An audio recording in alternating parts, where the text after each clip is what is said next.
E aí, gente, vamos dar continuidade aqui com nossas aulas. Hoje a gente vai falar um pouquinho sobre a interação aí com a parte do banco de dados usando o shell do próprio Django, beleza? Como é que a gente faz, né, para poder manipular os dados do banco de dados? Vamos ver um pouquinho hoje no shell e depois a gente pode aplicar em outros lugares, como a view, por exemplo, beleza? Então hoje eu vou falar um pouquinho sobre a criação de um modelo, tá?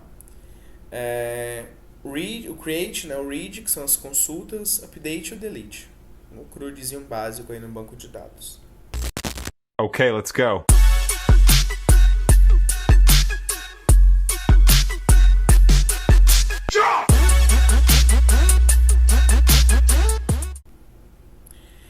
Para criar um novo modelo, a gente vai criar esse modelo em models.py, né, como eu expliquei na aula passada.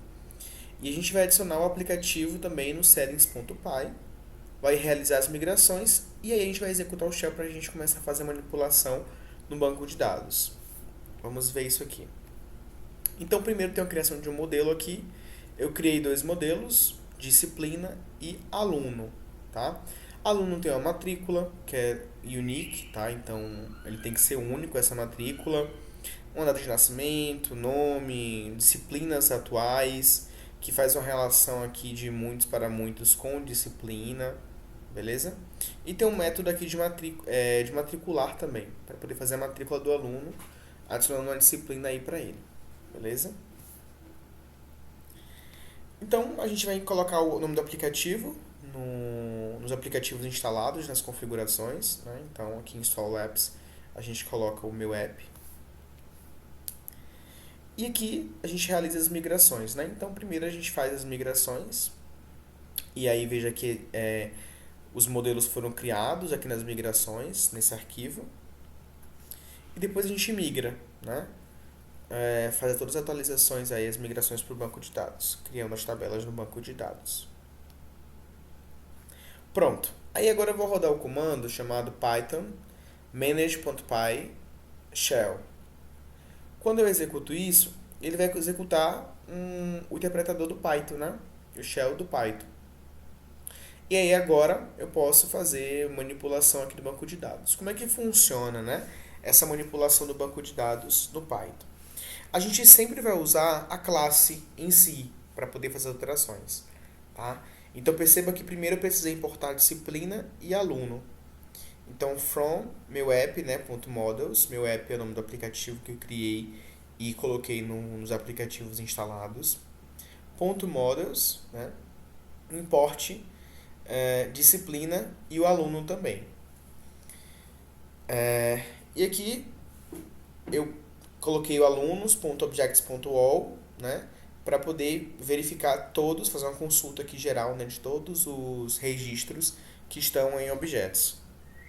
E ele retorna para mim um query set, né, um query set, que é nada mais nada menos que uma coleção de dados do banco de dados. Tá bom?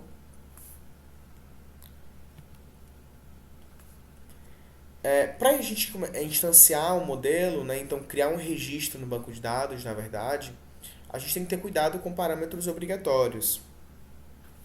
Então, aqui eu criei um aluno e já tentei salvar ele, né? Então, aluno vai ser igual a aluno, é assim que a gente instancia um registro aqui na verdade, a gente cria aqui como um objeto e quando a gente clica em save, ele salva no banco de dados, né?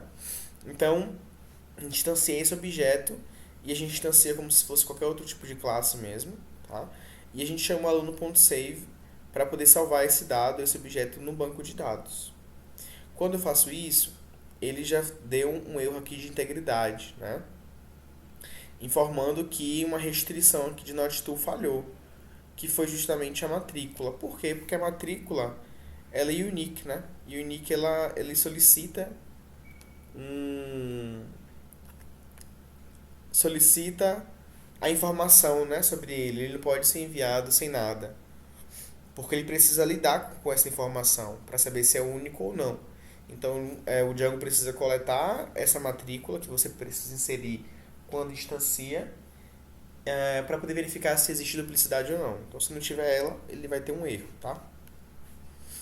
que é esse de integridade.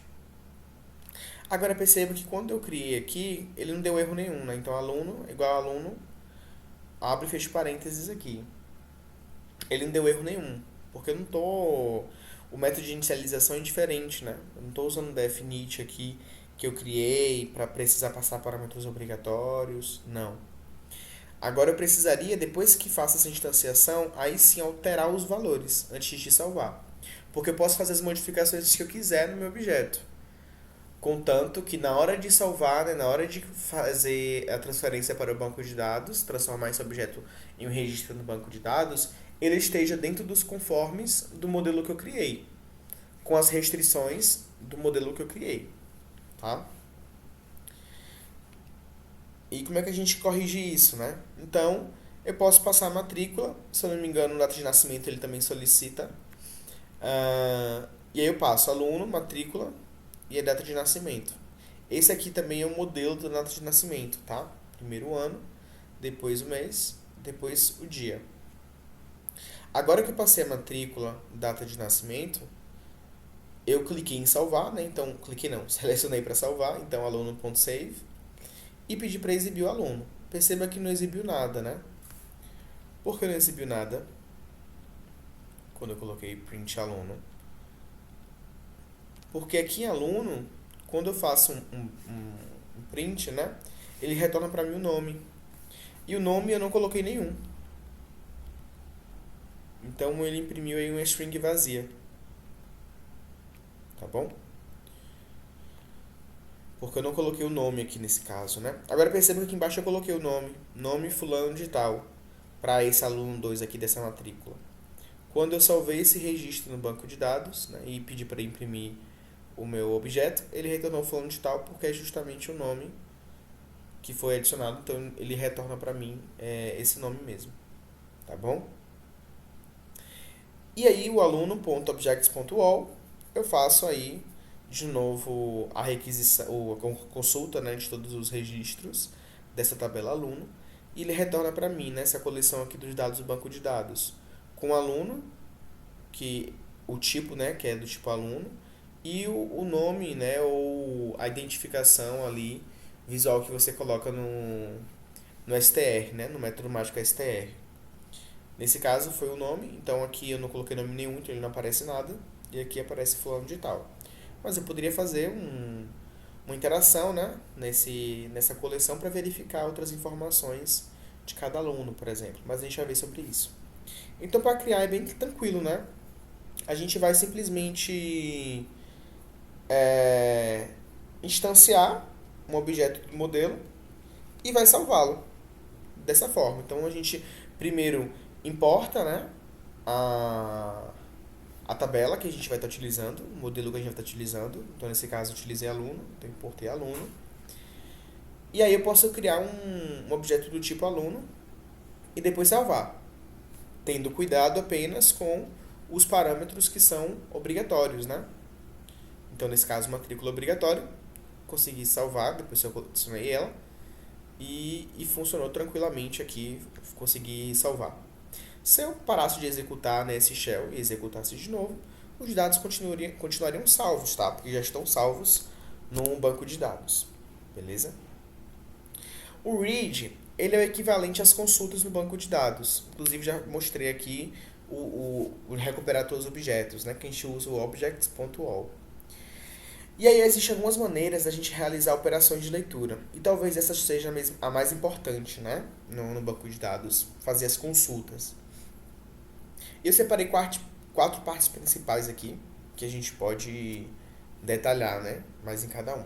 A gente tem que recuperar todos os objetos, filtrar objetos com base em condições específicas, recuperar um único objeto com base em uma condição, consultar a coordenação. O Django ORM, ou ORM, né, oferece uma ampla variedade de métodos e funcionalidades para facilitar a recuperação e manipulação de dados do banco de dados de forma eficiente e expressiva. O Django, o ORM, na verdade, nessa tecnologia de ORM, por si só ela já é inferior a consultas diretas do banco de dados, né? Quanto a tempo de execução. Mas às vezes a facilidade de utilizar um ORM, principalmente para pessoas que não têm muito conhecimento em banco de dados, já meio que pesa esse outro lado da balança, né? E consegue mostrar ali um lado mais positivo do que negativo em utilizar essa tecnologia, beleza? Tem uma palestra muito boa sobre utilização e otimização de consultas no Django ORM, que a gente vai estar vendo depois, tá bom? Como é que a gente vai recuperar todos os objetos, né? Então a gente vai chamar o aluno.objects.all. Esse aluno está vindo lá de models, né? E eu vou fazer uma interação nele, né? Então, para cada aluno, dentro desses alunos, eu vou exibir o aluno. E aí ele vai exibir para mim ciclano de tal e fulano de tal, que são os dois registros, né? Dentro do meu banco de dados. E apenas eles dois que existem também. Aqui ele mostrou com mais detalhes, né? Quando eu chamo o values, ele exibe, na verdade, todos os dados, né? Todos os atributos daquele registro. E aqui são dois registros, separados por essa vírgula aqui, né? É uma lista de dicionários, né? E a gente consegue visualizar aí as informações de cada registro. Mais detalhadamente, tudo de vez, né? Não apenas com o nome aqui inicial, que foi justamente o que eu selecionei para ser exibido quando esse objeto for printado, né? Por exemplo, for ser exibido. A gente também pode filtrar alunos com bases em condições específicas. Então a gente usa o método chamado filter, né? Então a gente já viu o método all e o método values também. E agora a gente está vendo o método filter, que ele vai filtrar justamente os alunos, nesse caso, mas com algumas condições. Então, nesse caso aqui, eu separei o aluno de 1998 e eu fiz um filtro, né, da data de nascimento ser igual ao ano de 1998. Esse aqui são justamente os fields, né, os campozinhos, para poder fazer as condições específicas, beleza? A gente vai ver mais alguns deles, mas eu coloco o nome do atributo, então é data de nascimento, underline, né, underscore, year, e eu coloco aqui a minha condição. Então, para cada aluno, dentro dessa coleção, exibe aí para mim o aluno a data de nascimento, né? Então, fulano de tal, que é de 1998. Beleza.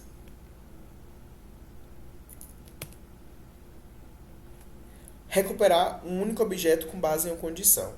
Então, a gente agora está vendo o método chamado get, né? Que a gente vai passar o parâmetro, que é a condição que a gente quer, e justamente o valor que a gente está procurando, né? Então, print aluno ID, ciclano de tal, ID 2. Foi justamente o que ele buscou dentro dessa coleção aqui, dentro desse banco de dados. Buscou o objeto no qual o ID era igual a 2. Salvei em aluno. Quando eu exibo aqui o nome e também o ID desse aluno. Consultar coordenação. Ordenar em ordem crescente e em ordem decrescente. Order by. Tá? Então, esse outro método agora é o order by. E a gente passa apenas o atributo. A diferença de um para o outro é que a gente bota um traço para a ordenação de maneira decrescente. Tá? Então, no caso de vocês lá, quando o usuário precisar fazer uma ordenação, né, de qualquer outra coisa que ele precisar fazer algum tipo de ordenação, você pode utilizar essa ordenação crescente e decrescente, né, e retornar justamente aí esses dados para o nosso front-end, de acordo com o tipo de ordenação que ele solicitou. Então, alguns exemplos aqui, né, do read. Então, estou importando o meu modelo. Botei um modelo genérico aqui para a gente poder verificar esses testes. E o import queue também, né? Para a gente poder utilizar aqui nos objetos combinados do tipo OR, usando OR, tá? Então, para obter todos os objetos, a gente vai chamar o método all. Perceba que a única diferença mesmo é o método final, né? Todos são aqui do meu modelo .objects, tá? Então, porque eu estou lidando justamente com esses objetos. Então, o método inicial all, ele vai obter aí, retornar todos os objetos para a gente. Tá? Vai fazer essa consulta aí de todos os objetos e retornar todos eles. O filter, ele vai filtrar esses objetos e retornar os objetos que têm esse atributo que a gente especificou. Então, a gente passa o atributo igual ao tipo do valor. O exclude, para exclusão, ele parece com o filter, né? A diferença é que o filter ele vai retornar todos aqueles que o atributo é esse valor. E o exclude ele vai retornar todos aqueles que o atributo não são esse valor. Tá? Então são opostos aí. Então obter objetos excluindo aqueles que correspondem a uma variação, a uma condição específica. O filter, agora com múltiplos filtros, né? Usando o end e usando o or. Usando o end a gente passa simplesmente como parâmetros, né? Você para com uma vírgulazinha, você passa aí os atributos que você quer e você consegue filtrar desses tipos aí. Ah, então eu quero a pessoa com o nome João e com idade 18. Então ele vai retornar todos os Joãos com 18 anos. É uma relação de end. Precisa ser chamado de João e precisa ter 18 anos. Beleza? Então eu poderia adicionar outros aqui também. Outras condições. Beleza? Para o tipo O, eu uso o pipezinho ao invés da vírgula. Tá? E eu passo também os atributos solicitando só que dentro do queue. Então eu passo aqui o queue e passo o atributo que eu quero fazer pesquisa. E aí ele vai pesquisar. Vai retornar todos que tem esse ou tem esse, né? Ou no caso tem os dois também. A condição é da tabela verdade. Continuei aqui rapidinho, só para poder detalhar um pouquinho mais sobre essa parte do queue, a letra Q, né? Ela é uma função do Django Database Models que tem o objetivo de conseguir fazer filtros mais complexos utilizando operadores como AND, OR ou NOT, tá? Então ela retorna uma expressão condicional que é capaz de ser comparada com outras expressões condicionais do tipo kill também. Isso torna nossas operações mais complexas, porém mais fáceis de entender, com a legibilidade melhor no código. Beleza? Vamos continuar com a aula. E para retornar um único objeto, a gente usa o get. Get ID1, ele vai retornar apenas esse objeto que tem o ID1. Outros exemplos, né? Então, ordenação. Para ordenar em forma crescente, como eu falei para vocês, só o atributo, usando o order by, né? Para retornar de maneira decrescente, order by menos o nome do atributo. Para obter valores únicos, né? Retornar um set, um conjunto aí, a gente usa o values list e a gente passa o flat como true e também usa o distinct aí, que são justamente os valores distintos, né? Na verdade, é esse distinct que faz a distinção. Retorna os distintos aí pra gente. A gente passa como parâmetro o atributo e o flat true, e ele retorna aí todos os valores distintos desse meu modelo. É interessante fazer uma outra pausa aqui. Quando a gente define o flat igual a true, o Django ele retorna uma lista plana, tá? Flat de plano, com os valores distintos do campo em vez de retornar uma lista de tuplas, por exemplo. E aí isso acaba sendo útil quando a gente precisa apenas dos valores únicos de um campo, em vez de tuplas contendo outros campos juntos com o campo desejado. Então, por isso que a gente usa o flat true, beleza? Tá bom? Um outro uso do filter que é para contar o número de objetos, né? Então você só vai fazer o quê? Filtrar e contar. É só usar o método count, né? É um tipo interável, então você consegue utilizar um count para poder fazer uma contagem dessa quantidade de valores de registros de objetos que estão sendo retornados aqui pelo filter, tá bom? Para calcular a soma de um campo, a gente vai usar o aggregate, tá? Tanto para poder fazer a soma quanto para poder fazer a média aí de um campo. Então, para fazer a soma de valores, a gente passa o campo, que é o campo numérico, o atributo, né, do tipo numérico lá do nosso modelo, e chama o sum, né, a função aqui sum. Para a média, a gente chama o AVG, né? De média, passando também o campo que tem o numérico. E a gente também consegue fazer uma consulta aninhada com agregação. Então vamos ter um exemplo aqui. Você quer contar quantos produtos existem em cada categoria. Então você vai acessar as categorias e verificar, né, quantos existem para cada tipo de categoria. E exibir essas informações. Então, são os resultados agrupados, né? A gente vai passar o atributo dentro de values e a gente vai usar o annotate, tá? E vai passar como contagem o count com o atributo. Isso aqui ele vai contar quantos produtos existem dentro desse values aqui que você especificou, tá bom?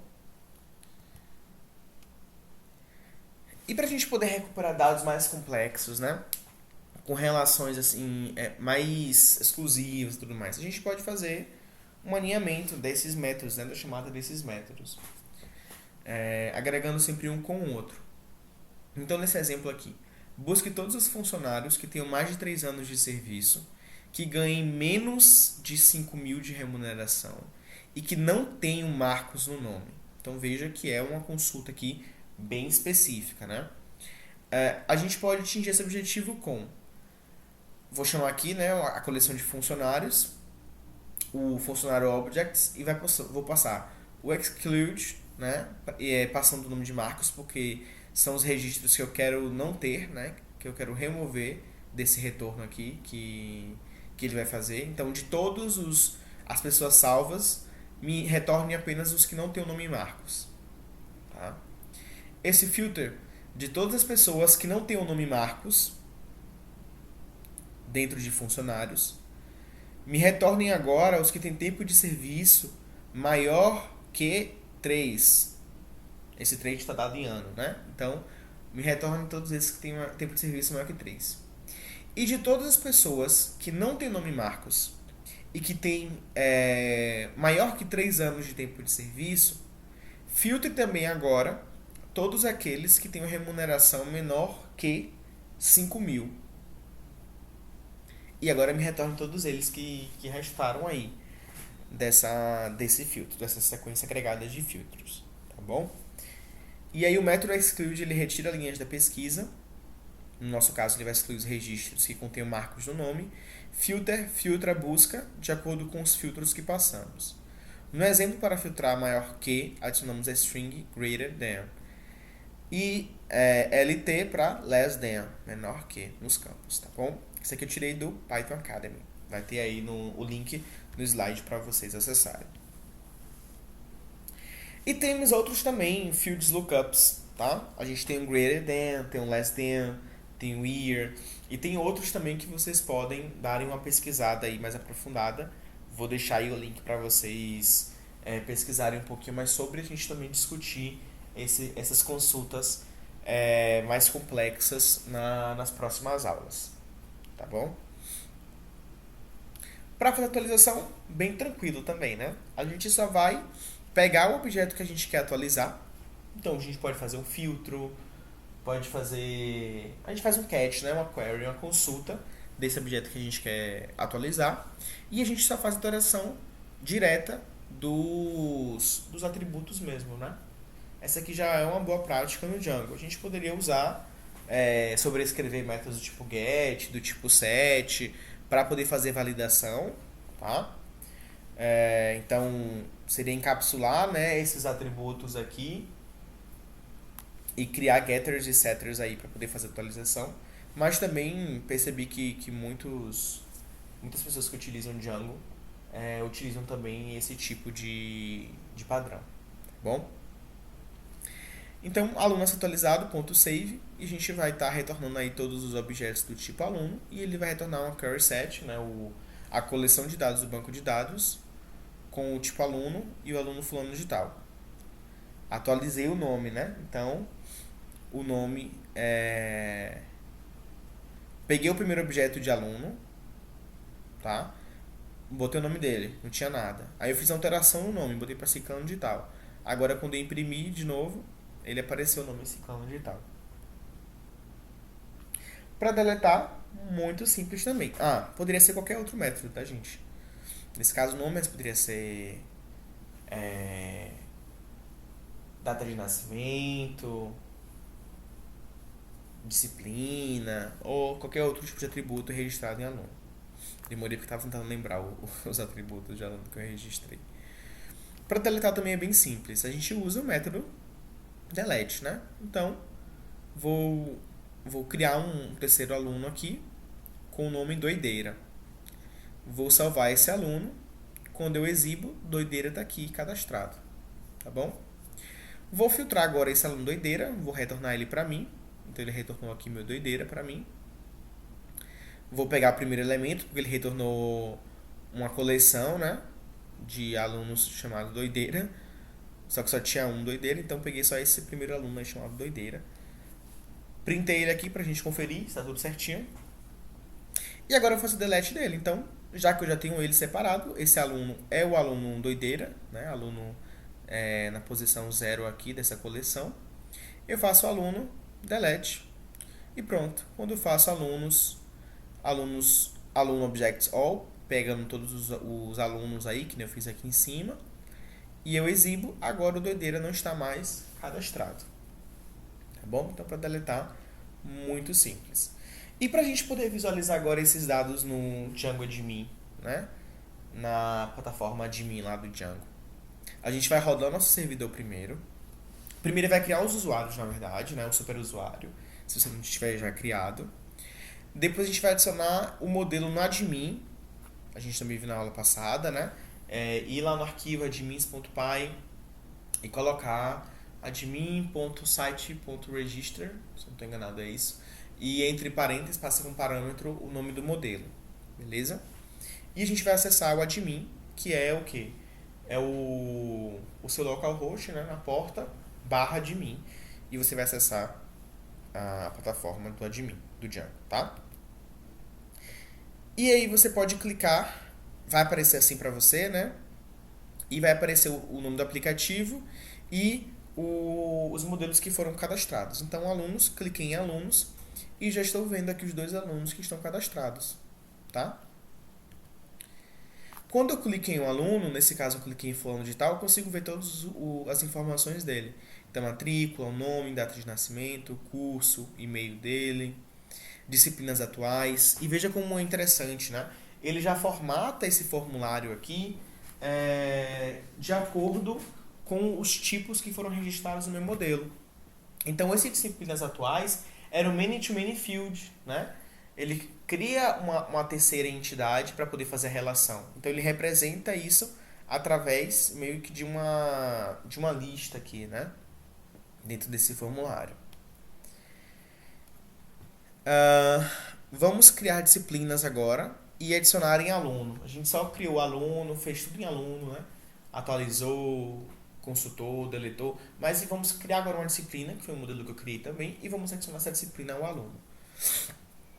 Primeiro é necessário salvar no banco de dados para depois associar. Então, quando você vai criar uma disciplina, aqui eu criei, né? É d.nome, estrutura de dados, é d.código, botei o código da minha disciplina. Se eu fosse já matricular, então aluno.matricular é d. Claro, aqui antes disso aqui eu tenho um aluno, já consultei o aluno, só não coloquei para não ficar muito grande esse screenshot, tá? Mas consultei aluno, estou fazendo a matrícula dele agora. Instanciei também uma disciplina do tipo ED, tá? Aqui só estou colocando agora esses nomes aqui esses nomes não, desculpe. Esses comandos, né, de cadastrar o nome, o código e de fazer a matrícula para vocês visualizarem a parte principal. Quando eu faço isso para adicionar, para ele fazer essa relação, ele vai dar um valor aqui, um erro, né? Ele vai dizer o seguinte, que a gente não pode adicionar essa disciplina chamada estrutura de dados no banco de dados. Beleza? Porque o valor no banco de dados é o none. Então a gente primeiro precisa salvar essa estrutura no banco de dados. Que ele vai, o que é que ele vai fazer, né? Quando você clica em aluno.matricular e bota a disciplina, ele vai fazer uma busca no banco de dados para poder pesquisar essa disciplina chamada ED que você registrou. Nesse caso, ele não vai achar, tá? E aí ele vai dar um errozinho porque ele precisa criar uma terceira entidade para poder relacionar o foreign key, né? E como é que ele vai colocar o foreign key e criar essa terceira entidade se o ED não existe? Se essa disciplina não existe? Então a gente precisa salvar primeiro.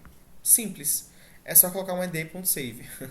ed código, botei o código, depois eu botava ed.save aqui e depois matriculava. Então ed save, matricular e pronto. É só isso e funcionou. Criei para algoritmos também. Então criei uma disciplina chamada algoritmos, passando o nome de algoritmos de programação 1, o códigozinho e já salvei direto aqui, né? Isso também é possível, tá? Aí agora eu vou fazer a matrícula do aluno. Então aluno.matricular e vou passar esses algoritmos aqui. Quando eu exibo as disciplinas atuais de aluno, perceba que ele vai retornar para mim uma coleção justamente das disciplinas do aluno, desse aluno que eu acabei de fazer esse registro, tá? Acabei de adicionar essa disciplina. Como é que ele faz isso? Ele vai pegar esse aluno de disciplinas atuais. Aí ele vai verificar o seguinte, essas disciplinas atuais, ela na verdade é uma entidade. Ela é uma entidade. Então ele vai pesquisar dentro dessa entidade, chamada disciplinas atuais, vai fazer uma consulta nela, todas as disciplinas no qual quem está fazendo ela é esse aluno. Aí ele vai retornar isso para cá e vai exibir para a gente aqui. Tá bom? Então, temos o query set, né? Isso significa que temos uma nova tabela no banco de dados? Sim. Vamos salvar o aluno e voltar para o admin. Então, salvei o aluno e voltei para o admin. Nos bastidores, o Django cria uma nova tabela de associação para armazenar as relações entre alunos e as disciplinas. Foi o que eu expliquei para vocês na aula passada, né? Do Many-to-Many Field. Se tiverem dúvida, só voltar lá. Essa tabela de associação, também conhecida como tabela intermediária ou tabela de junção, contém chaves estrangeiras que se referem às chaves primárias das tabelas aluno e disciplina. Então, é uma nova entidade que vai conter as chaves estrangeiras aí de aluno e disciplina, permitindo que o Django mantenha o relacionamento entre os registros. Então, aqui, quando eu clico de novo em fulano de tal, lá no meu Django admin, eu vejo agora as duas disciplinas atuais dele, né? Então, estrutura de dados e algoritmos de programação 1. Poderia adicionar novos aqui, tá? Sem problema nenhum. E é isso. Vou deixar aí também anexado a documentação, junto com o material lá do Fields Lookup, para vocês darem uma olhadinha, tá? Que é muito interessante também. Para a gente ver um pouquinho mais do filter, que essa parte de consultas do banco de dados é muito importante, tá? Vocês vão perceber isso na hora de estiverem finalizando a API de vocês, começarem os testes, para a gente passar para o front-end, vocês vão perceber que o front-end vai precisar de muitas coisas ali, né? Então você precisa fazer isso da melhor maneira possível. E é interessante a gente pesquisar e seguir a documentação, porque se a gente fazer de uma maneira não recomendável, né, a gente pode estar causando vários engasgos aí na nossa aplicação. Nossa aplicação poderia estar sendo muito mais rápida, porque a documentação já exibe uma eficiência melhor, tá? Já mostra uma maneira de fazer algo buscando otimização, uma consulta buscando otimização, e você fazendo ali sem ter lido um pouquinho da documentação, sem entender um pouquinho mais como é que esse filter funciona, pode estar realizando muitos engasgos. E aí o que é que isso resulta, né? Em um servidor um pouco mais lento, porque ele vai demorar mais para fazer uma consulta no banco de dados, para poder retornar isso para o front-end, tá? Então, é muito interessante vocês derem uma lida, derem uma passada aí, para entender um pouquinho mais sobre como é que funciona o filter aí do Django. Beleza? Valeu, gente, e até a próxima aula. Tchau, tchau.